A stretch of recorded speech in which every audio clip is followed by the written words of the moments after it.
Good morning, everyone. Today I'm speaking to you at the start of a new week from our lovely Early Years LRC, our Early Years Library. And this morning I'd like to share with you a rather unusual book that I found here in our library.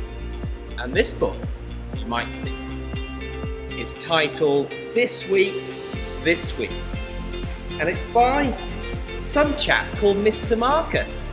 Don't know who he is. There's some nice words from a renowned literary critic here at the bottom.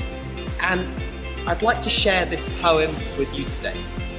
And if you listen very carefully, you might hear a little bit about what's happening in our continuum this week. Here we go. This week. On this very morning, PYP5, no time to rest. They're up in the library for some national tests. This week, older students go out to play. Bring your sunblock for High School Athletics Day. This week, our Borobudur Room, so lively.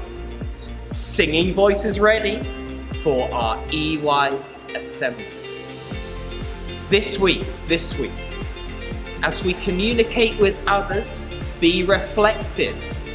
Let's maintain our school as a happy collective. And this poem actually ends with a quote. A quote which may inspire us all for this week. And the quote goes like this. The rhymes of this poem can help to show you that to be great communicators, we should play with words too. Make it a great week.